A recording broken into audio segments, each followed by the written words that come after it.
here's what we look for when we're selecting apprentices. We want to look beyond the outward, and we want to see into the heart, if you will, into the inward. All right? Let me just caution you before I jump into these 3 points. First caution is potential. All right? Potential is a good thing. Boy, the person's articulate. Oh, the person knows the word really well. Oh, the person people seem to respond to them. They're very, engaging. Whatever characteristics you're seeing, when you're seeing potential, that's something to take note of, but that's not why you ask somebody to be an apprentice. All right? So there's a caution. There's a yellow light that goes on when you see potential. It's good, but it's not the reason we move forward. There's going to be 3 other reasons why we move forward. The other thing I want to caution you is don't lock into one type of leader. Bill Hybels does a great job of this in his book, Courageous Leadership, where he talks about 11 different kinds of leaders. And what you're most likely going to do is you'll identify people like you, because, that's what you're most comfortable with, and that's how you lead. And so you'll be looking for people that lead like you. All right? And you've got to realize, you've got to open up your eyes to, there's different kinds of leaders. There's strategic leaders. There's team-building leaders. There's shepherding leaders. There's real administrative organizing type leaders. All right? And so if you'll be willing to give assignments to your group, hey, could you handle communication for our group? Hey, could you handle hospitality for our group? Hey, could you handle this special project we've got coming up for our group?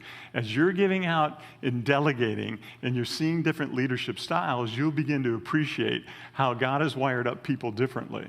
And so don't be afraid to invite somebody into leadership that's different than you. Just realize that's the way God has wired people up for leadership, okay? And so with those 2 cautions, here's 3 things we want to look at. We want to look at, first of all, are they faithful? All right, and if you want to make an acronym out of this, forgive me, it's FAT, F-A-T, all right? So their faithfulness this is probably the most important one for me, is I've fallen into the Samuel trap with Eliab. Oh, wow, look at that guy. And I'll start chasing somebody who I think might be a good leader. But the problem is that person's not being faithful. They don't show up regularly. They don't communicate. They don't follow through on their promises. But I'm still overcome by their potential, or by, just the outward appearance of what a great leader they seem like they could be. All right? And so I've too often chased somebody who's not really engaged. This happened to me in one of my first groups. I was nervous as crazy, as could be. I was a RA back at the dorms in the college that I was going to, and I finally got over my fear, and I put up a poster board and said, Bible study, Michigan House Lounge, 10 p.m. And I was half praying that no one would show up that night.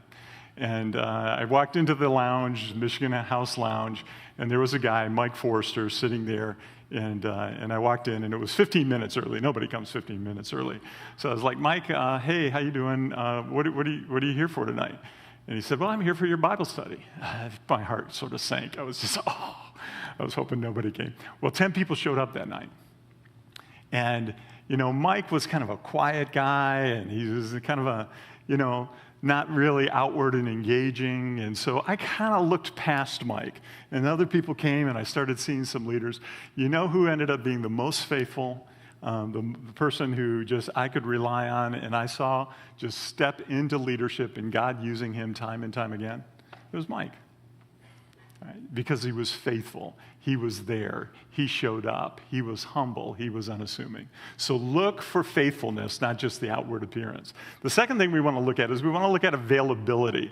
Are they available? Some people are just too busy for the Summit Connect environment right now, and that's okay. All right? And so those folks may be great leaders later on, but their leadership energy is most likely being better used in a different environment. And so you not only want somebody who's faithful, they've got to be available to do this, because this is a commitment, all right? And you're going to rely on them as a team member to help you as you're inviting them into co-leadership of your group. And then teachability. This is extremely important, all right? It's not like you're the Pope and you've got all the answers and you're the Bible answer man or woman, all right? That's not what I'm saying here. But you've got to have somebody who's a teammate who's willing to take direction, a teammate who's willing to take feedback, because the apprenticeship relationship requires the giving and receiving of feedback, sometimes difficult feedback. And I'm going to tell you a story about that in a little bit. And so teachability is a real important characteristic. Are they willing to learn from you? Are they willing to be a teammate with you? Or is their head full of all of their own ideas, which they want to go do? And that's fine. They just probably shouldn't be your apprentice. All right? And so that's what you're looking for. Do you see the difference between Eliab and David? And here's more a look beyond the outward and a look into the character. And it's in that character that we're able to find good teammates. So here's what I want you to do. I want you to think right now about the people in your group, all right, or previous groups that you've been in. And I want you to think about some of the folks that you thought would have been great leaders, but maybe were more the Eliab type leader, all right, that didn't quite pan out.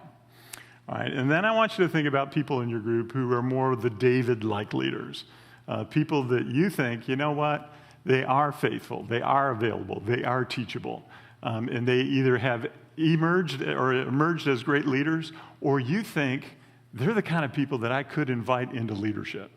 All right, and so I want you to just take a minute right now on one of those pieces of paper and just think through. And you're just writing down names. You can write down initials, or you can write down first names if you don't want somebody looking on your piece of paper. And just think through, who are some potential leaders that you could invite into leadership right now or that you have before, okay? Take a couple minutes and do that.